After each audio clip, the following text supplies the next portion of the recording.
사상 초유의 코로나19에 고병원성 조류 인플루엔자까지 설상가상입니다. 사람도, 가금류나 가축도 철저한 거리 두기가 관건입니다. 무서운 기세로 번지던 제천의 코로나19 상황이 조금이나마 진정 기미를 보이고 있습니다. 한숨은 돌렸지만 방심은 금물입니다. 청주시 쓰레기 종량제 봉투 가격이 다음 달부터 인상되면서 사재기가 발생하자 한 사람의 한 장으로 판매량이 제한됐습니다. KT가 대리점에 수수료를 270억 원 넘게 미지급한 사실이 공정위 조사에서 드러났습니다. 하지만 처분은 경고에 그쳐 솜방망이 처분 논란이 일고 있습니다. 여러분 안녕하십니까? 계속해서 충북 지역 뉴스입니다. 가뜩이나 코로나19로 비상인데다가 전파력이 강한 고병원성 조류인플루엔자까지 나오면서 설상가상입니다. 사람도, 가금류나 가축도 철저한 거리 두기가 관건입니다. 이지영 기자입니다. 음성의 한 통제초소. 방역요원이 오가는 차량을 살핍니다. 닭이나 오리를 태웠는지 소독은 했는지 확인하고 있습니다. 소독하는 데가 있어요. 저기 위에 다 붙어 있어요. 그 거점에 가서 소독을 하고 와야 돼요. 거기를 알려드리는 거예요. 지역 내 메추리 농가에서 의심 신고 하루 만에 고병원성 조류 인플루엔자 확진 판정이 나왔기 때문. 발생 농가 반경 10km 이내 닭과 오리, 메추리 농가 50여 곳은 30일 동안 이동할 수 없고 거리 제한을 벗어나는 곳도 오는 14일까지 가금류 이동이 제한됩니다. 코로나랑 똑같은 거예요. AI는 마찬가지예요. 바이러스라는 게 어디 있는 줄 알아? 사람 접촉을 안 하려고 그러는 거지 지금. 소나 돼지 같은 축산 농가 또한 가축을 싣고 다닐 때마다 소독을 해야 합니다. 야생조류 분변이 바퀴에 묻는 등 혹여나 감염 매개체가 될 수 있다는 걱정에 꼭 필요한 경매만 참석하고 가축 이동 차량 운행도 자제하고 있습니다. 내 재산도 지키고 내가 소독을 잘해야 남의 것도 보호가 되는 거죠. 되도록이면 안 움직인다. 더욱이 전국적인 확산 추세로 볼 때 철새로 인한 감염 가능성이 커 농장 간 수평 전파만은 막아야 하는 상황입니다. 방역당국은 고병원성 조류 인플루엔자 잠복기는 최대 21일인 만큼 그 사이 최대한 이동을 자제할 것을 권고하고 있습니다. 일종의 바이러스로다 움직이고 있습니다. 그래서 이게 순식간에 전파가 되고 전파력이 상당히 강하기 때문에 사전 통제로 확산이 방지될 수 있도록 이렇게. 사람도 가축도 철저한 거리 두기가 필요한 지금 대규모 확산을 막기 위한 최대 고비를 맞고 있습니다. MBC 뉴스 이지연입니다. 거리 두기가 상향됐지만 충북의 코로나 확진은 이어졌습니다.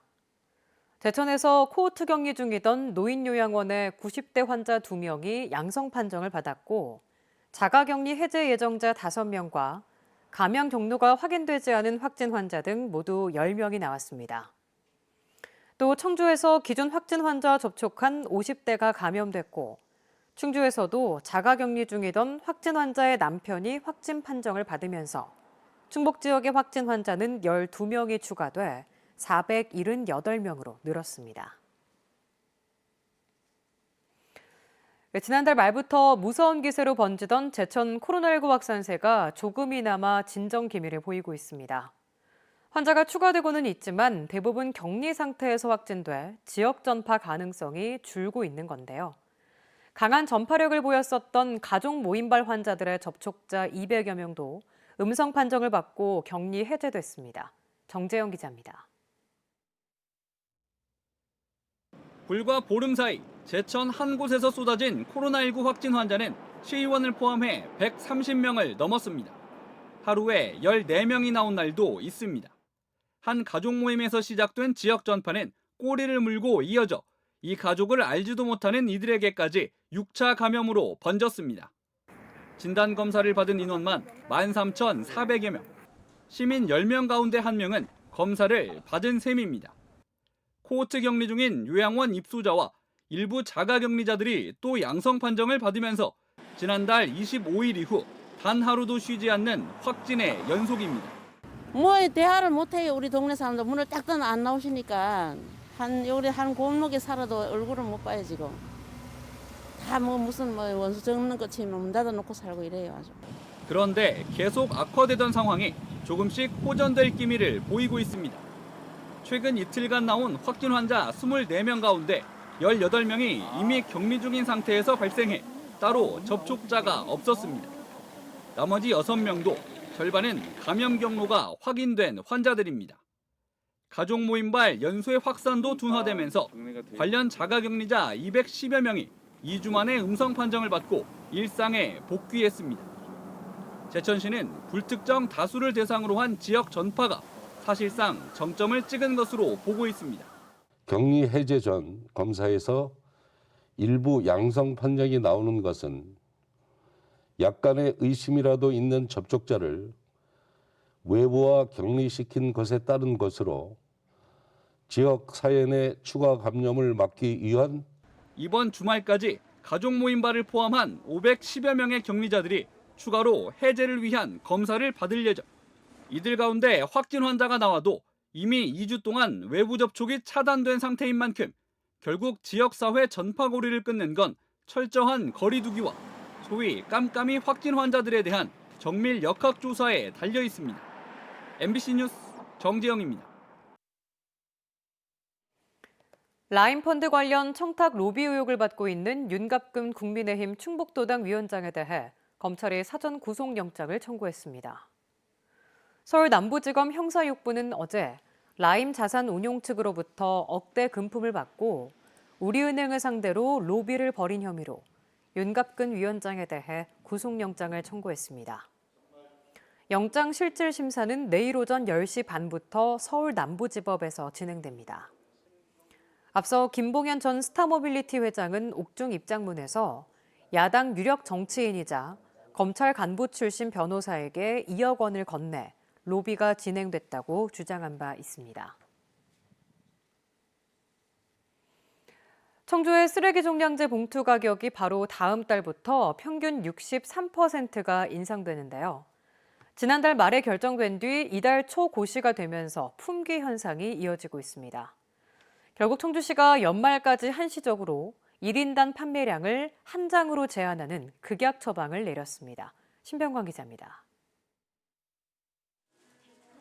청주의 한 마트. 고객들이 구입한 물품을 쓰레기 종량제 봉투에 담아갑니다. 한 번에 종량제 봉투를 여러 개 사가지는 않더라도 대부분 고객이 봉투를 구입하다 보니 부족할 수밖에 없습니다. 저희 마음 같아서는 고객들 원하는 대로 다 주고 싶지만 아무래도 저희가 가져오는 양도 한정이 있기 때문에 종량제 봉투를 공급하는 청주시 시설관리공단도 곤혹스럽기는 마찬가지. 종량제 봉투 인상을 결정한 뒤 사재기에 대비해 공급량을 4배까지 늘렸지만 폭주하는 주문을 채우지 못하고 있습니다. 한 점포마다 이제 금액 제한을 걸어서 일정량만 들어가고 있어서 그게 지금 금방 동이 나는 상황인 것 같아요. 봉투 재고가 바닥났다는 판매점과 사기 어렵다는 시민들의 항의 전화로 청주시 관련 부서도 업무가 마비될 지경입니다. 결국 재고가 거의 동일하면서 청주시는 1인당 판매량을 규격별로 5장으로 제한한 지 열흘이 한데 규격 상관없이 아예 한 장으로 낮췄습니다. 봉투값이 인상된다는 것을 알고 계시기 때문에 간 김에 구매하자라고 해서 더 구매 수요가 훨씬 늘어났다고 이렇게 판단하고 있습니다. 청주시는 다른 지자체에 비해 종량제 봉투가 지나치게 저렴해 원정 투기를 부추기고 재활용에도 걸림돌이 된다며 지난달 말 평균 63% 인상을 결정했습니다.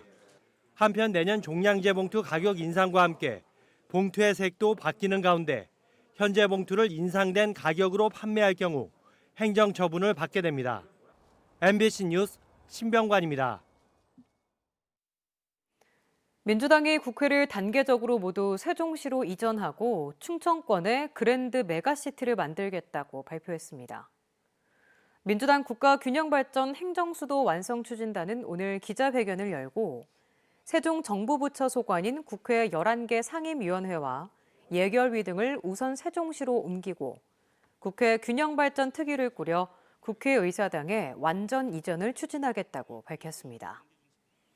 또 충청권을 수도권 동남권과 함께 국가 균형 발전의 3대 축으로 세우는 그랜드 메가시티로 만들겠지만 청와대 이전은 국민적 동의 등 여건이 성숙하지 않아 보류하겠다는 입장을 내놨습니다.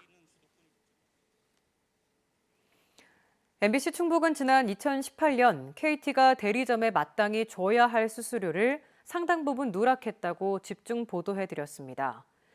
2년여 만에 나온 공정위 조사 결과 KT가 전국 대리점에 미지급한 수수료는 무려 270억 원이 넘는 것으로 드러났는데요. 하지만 공정위의 처분은 경고에 그쳤습니다. 대리점 업주들은 실제 미지급된 수수료는 이보다 더 많고 개선된 것도 없다며 공정위 재조사를 요구하고 있습니다. 조미애 기자입니다. KT 이동통신 대리점은 5년간 가입 고객이 낸 월 수납액 가운데 본사가 정한 일정 비율을 관리 수수료로 받습니다. 그런데 지난 2018년경 당시 고객의 납부 요금 6.15%에 해당하는 이 관리 수수료가 몇 년간 갑자기 확 줄었다고 호소한 대리점들이 한둘이 아니었습니다. 부산 수수료액이 조금씩 편차가 지기 시작해서 저희가 이제 데이터를 추스려 보니까 20% 정도 줄더라고요. 많이 차이 날 때는 30%까지 차이가 나고요. 이들 가운데 대리점 두 곳이 5년 가까이 11억여 원을 못 받았다며 공정거래위에 신고를 냈고 2년여 만에 의결 결과가 나왔습니다. 피해를 본 곳은 이 두 곳뿐이 아니었습니다. 조사 과정에서 2014년 3월부터 2019년 1월까지 KT가 전국 7천여 개 대리점 중 2,600여 개 대리점에 대해 275억 원 넘게 관리 수수료를 지급하지 않은 사실이 드러났습니다. 공정위는 의결서에서 KT에 대해 신고인들이 2017년부터 문제를 제기했는데도 공정위 신고가 되고 6개월이 지난 뒤까지도 문제가 없다고 답변해왔다며 꼬집기도 했습니다. 그러나 놀랍게도 처분은 추후 유사한 법 위반 행위가 발생하지 않도록 노력을 경주할 것을 엄중하게 촉구한다며 경고에 그쳤습니다.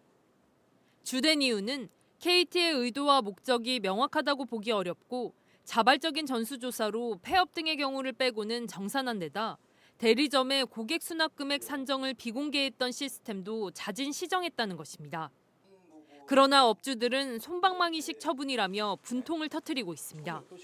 공정위에 신고했던 한 업주는 실제 받아야 할 미지급액분의 불과 7% 정도만 받은 데다 말만 시정이지 여전히 대리점은 가입 1년이 지난 고객의 가입 상품과 수납액 산정 내역을 알 수 없다며 재조사를 요구하고 있습니다. KT에서 재정산해 준 게 2개 항목밖에 안 되고 시스템도 개선했다고 하는데 정보 검색 기능을 원천 차단했기 때문에 계약을 한 건데 KT의 주장만 일방적으로 수용한 불공정 조사가 됐다라고. 이에 대해 공정위는 미지급액 산정은 이론이 없는 확실한 부분을 토대로 했다며 계약서 해석상 다툼이 있는 부분은 민사소송을 통한 법적 판단이 필요하다는 입장입니다. 일부 대리점에 1년 6개월간의 문제 제기에도 문제 없다던 KT. 결국 공정위 조사 과정에서 인정한 미지급액만 275억 원이 넘습니다. 과연 단순 전산 오류였다는 말로 경고로 넘어갈 수 있는 사안인지 대리점 업주들은 묻고 있습니다. MBC 뉴스 조미애입니다. 충북 학교학부모연합회가 지난 7, 8일 학부모 352명을 설문조사한 결과 절반 이상이 초등 돌봄 전담사 파업에 반대하는 것으로 나타났다고 밝혔습니다.